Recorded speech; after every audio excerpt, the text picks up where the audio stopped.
Na obisku v Sloveniji pa se je te dni mudil britanski zunanji minister Jeremy Hunt, ki pa je v svojem govoru naredil manjšo napako. The UK is very proud of the transformation that there has been in Slovenia over the last 30 years. A really remarkable transformation from a Soviet vassal state to a modern European democracy. Uvrstil nas je med države, ki so obljubile zvestobo Sovjetski zvezi, kar ni ravno v skladu z zgodovino. Me prav zanima, kaj mu je dal tak občutek.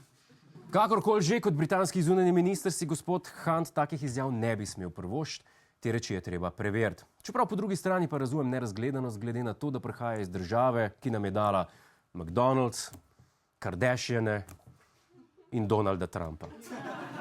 Kolumbijska glasbena zvezdnica Shakira je obtožena utaje davkov v višini 14,5 milijona evrov.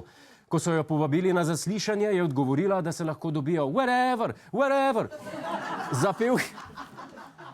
Za pevkino največjo uspešnico velja pesem Hips Don't Lie oziroma Boki ne lažejo, česar ne bi mogli reči za njena finančna poročila. Ena izmed njenih uspešnic je tudi pesem Try Everything oziroma Poskusi vse, kar pa je hkrati tudi moto njenega računovodskega servisa. Fuzbal. V slovenski ligi se pojavljajo vse glasnejše zahteve po uvedbi VAR-a oziroma videosodnikov, še posebej po temle zadetku Markusa Tavaresa na derbiju proti Muri. Prav zanimivo bo videti, čemu so obstali Murini branilci.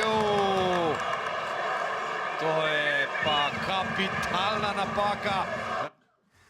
Res je, gre za prepovedan položaj, se strinjam, ampak tale gol je vseeno regularen. Ker večina nogometašev na igrišču je starih 20 let, Tavares jih ima 35. On si zasluži 1 meter prednosti.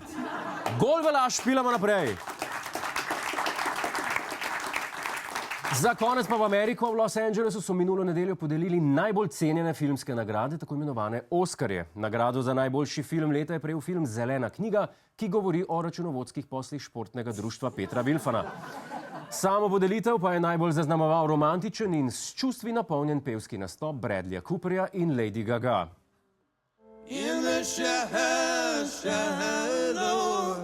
we're far from the shallow now.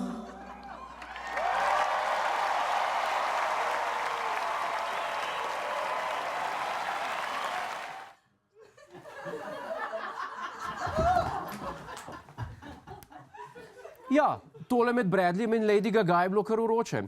Tako vroče, da je Bradley za moment pozabil, da njegovo poželenje v živo spremlja publika, med njimi tudi njegovo dekle, Irina Shayk.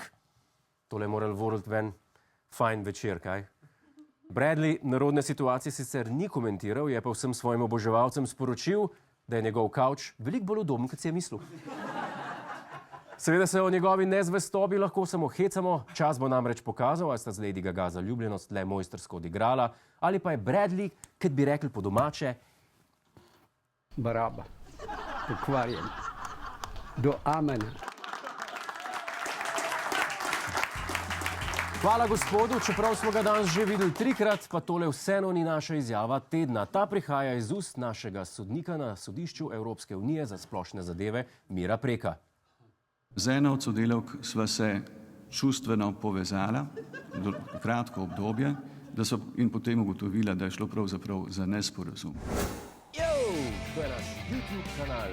Klikni na ta gumb in se naroči, da boš na tekočem. Polajte nas tudi na Facebooku in na Twitterju. Pa po pameti!